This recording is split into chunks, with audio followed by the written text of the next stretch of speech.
Hello, BookTube. Welcome to the second installment of 2 If by Sea. We started this project in January. By we, I mean myself and Steve Donahue. It's a year-long project. In the first month, I did a non-fiction nautical book, Wanderer by Sterling Hayden, and Steve read a fiction. And this month I'm reading a fiction and Steve is doing a non-fiction. So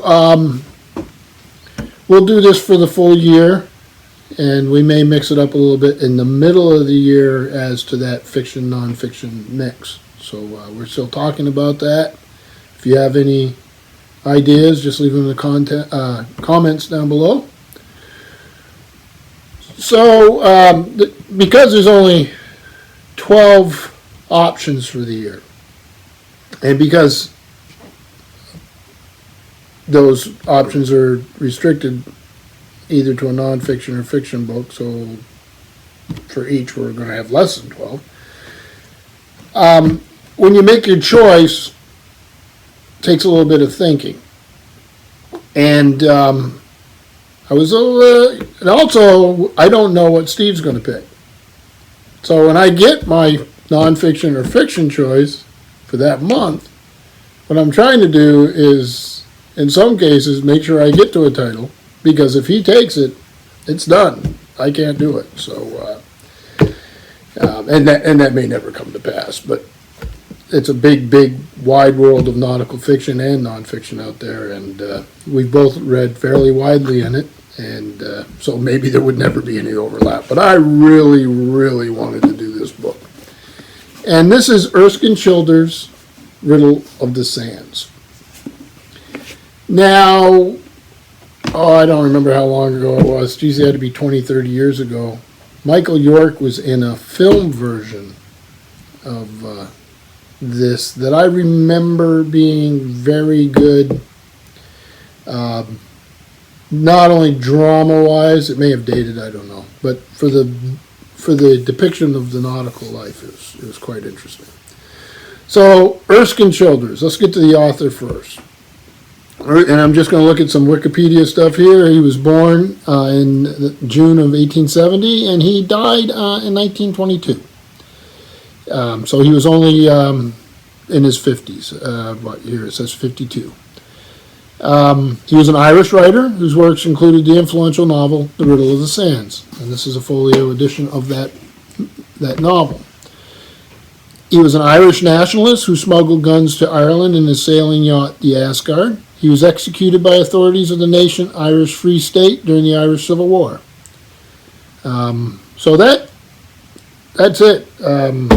He was an adventurer, an idealist, a nationalist, an Irish person, although he was born in England, which wasn't unusual for Irish people. Their families, especially well-to-do families like his own. Let me see here, they have it right here. He's related to Erskine Hamilton Childers, who was the fourth president of Ireland. So he obviously moved in interesting circles. He learned to sail with Walter Runciman and took to it, really took to it. And this is maybe, depending on who you talk to, one of the greatest, if not the greatest in English anyway, yachting thriller. Now that's a little narrower in scope than nautical thriller. It's specifically about a yacht. And the name of it is The Dulcibella, and our two main there's a wonderful introduction here, by the way, in this Folio Society edition by Maldwin, Maldwin, Drummond. So this is about the yacht Dulcibella, and it's about Davies, who owns the yacht, and Carruthers, a Foreign Service person who is his friends, and they're both very young men. And Davies has been sailing around East Friesland, a part of Germany that touched on the sea. And it's sands, hence Riddle of the Sands, sandbanks, and all that. And it's not very far from the coast of England. So you got to sort of hold that in your mind when you're reading this. Charts and maps become incredibly important in this book. So if you find a copy of this novel that doesn't have those, you're going to be at a bit of a disadvantage. And that's not typical. It is typical in nonfiction, where when I look at a nautical history, I want to make sure it has charts and maps and whatever. This fiction is like that. And I'm going to give you an idea of some of the maps. Folio did a wonderful job here. So this is General Map, Map A. And you'll see, Germany. Right here is East Friesland, where a lot of the action takes place. Then on the back, you'll have a chart illustrating the stranding of the Dulcibella and further explorations. Also beautifully done, easy to read. And then, seems like a lot already, but you will use those. There'll actually be notes in the text directing you to which map or chart. And then here we have East Friesland and the German or East Frisian Islands. And so this is map B. And then chart of Driest, Memert, and part of Norderney to illustrates chapters 21, 22, and 27, it looks like. And it's from the German Admiralty large-scale chart number 64. Now, I've always defined the difference between a map and a chart as a map is consulted and a chart is something you would work on with a pencil, putting down your route, identifying hazards, working out your compass course, true course, magnetic course, whatever you want to call it. So the maps in this, or the charts, are very important. You're going to have references throughout. And in this case, we also have some, I should show you this, we have some really interesting illustrations. Let me see if they say who did the illustrations. I'm sure they do. So the introduction is by Merwin Malwin Drummond, and illustrations by Daniel Whistler, and they're quite nice. And Folio Society came out with this when 1992. So you have Carruthers, who is a bit of a spit and polished young man, high society. He's, after university, has gone to work in the British Foreign Service. He is a rather low-level functionary and a bit, it seems at first, a bit full of himself, or priggish, or I'm not quite sure how you'd say it. But he wears the perfect clothing. He is stuck in London during the holiday season in the fall, it seems like, when everybody else is out at these great country houses. And they write letters of condolence back and forth to him because everything was done by snail mail back then. But you get the feeling, and he gets the feeling, that because he's held over in the Foreign Service, while most of the offices are empty, at the whim of a boss or something, you get the feeling that he's feeling rather put upon, or rather sorry for himself. And he spends his evening going to the clubs, and in that case, gentlemen's clubs. He wasn't out drinking all night. It's just where he hung out. And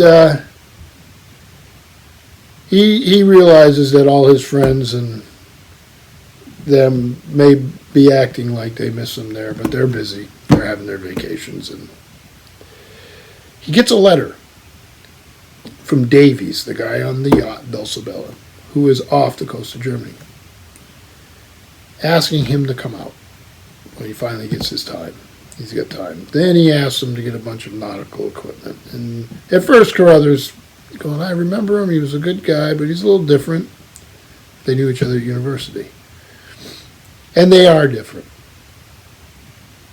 When he finally decides to go, is put out and has to go around and find all this gear, shows up and meets Davies in Germany. The picture of Davies is wonderful. Sea boots, old woolen trousers, oilskins, just a classic. He looks like a fisherman. And to somebody with the social standing, and of course Davies came from a fairly high social status himself, but it's just his nature. So Carruthers thinks he's showing up to go on a yacht. Well, he's on a small sailing boat, the Dulcibella, and things are quite primitive, and he's packed more luggage than you can put in the boat. And Davies is apologetic, and the nice white pants and the little yachting cap and the jacket, all that doesn't work. So at first you get this impression of Carruthers as a particular kind of human being, and throughout the story you learn that it isn't true. And he's capable of great hard work, takes to the life. He's not Davies. Davies is an instinctive sailor who's immensely talented and very bullheaded and straightforward. And they start charting all these sandbars, and Davies is complaining about the Admiralty charts aren't very good, and then it comes out eventually that Davies believes that the Germans are up to something, and had wanted Carruthers there because he overestimated Carruthers' influence at the Foreign Office. They have multiple adventures. I don't want to give it away. It is a thriller, so you could give away some of the details. So, not details, but some spoilers. I'll try not to. So it is an espionage story. It's about two men who are very different from each other, who are great friends. It's about a gang of folks that includes a British person and his daughter, who are complex. It's about trying to figure out the mystery. So you're following charts, you're following clues, you're on a very interesting part of the world as landscape. You do get into some land situations, although most of it's at sea, where you get to see life this would have taken place in the early 1900s, so you get to see what life there was like. You interact with Germans who are patriots, who are admired by Carruthers, who speaks fluent German and has spent time in Germany.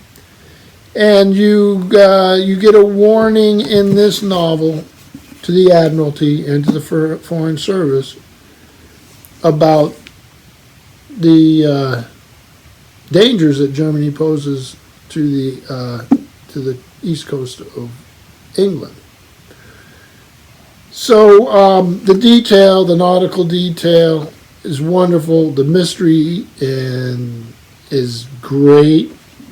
I'd qualify it. It's a mystery because you have to solve a puzzle, but it's a thriller because of the setting and the powers that are swirling around. But it has a great deal of character with Carruthers and Davies, especially, but with some of the other folks that are caught up in the mystery. A couple things stood out to me about it. So of all the yachting nautical fiction I've read, this is the best. it is that narrow band and that narrow part of the world of thrillers where I think this is yet to be beat. But a couple of things that are interesting is, of course, when we read this, we know what befell the author, Erskine Childers. And so this novel acted as a warning as well as a work of fiction, and it was admired by Winston Churchill, who later turned on Childers because he couldn't understand why Childers was an Irish nationalist. But the author knew his stuff, and you can get it here. But you don't have to be a sailor to appreciate this story. It doesn't hurt. But I think everybody would enjoy it that likes puzzle stories. And there's lots of clues. Like I said, you have to go back and forth to the maps. So if you get in a volume that doesn't have maps, I really think it would hurt the story. So that's my take on the Riddle of the Sands. I don't do star ratings, but if I did, it would get one of my highest. We'll try to get an image of Erskine Childers, if I can find one that's in the public domain, and put it up there, I guess. Like I say, this Folio Society edition is wonderful. I don't know if you can find it used. It came out in '92. But if you can get it, even without the slipcase box, it'd be worth having in your library if you're into this sort of thing. So that's 2 by Sea. Next month, I will be reading nonfiction.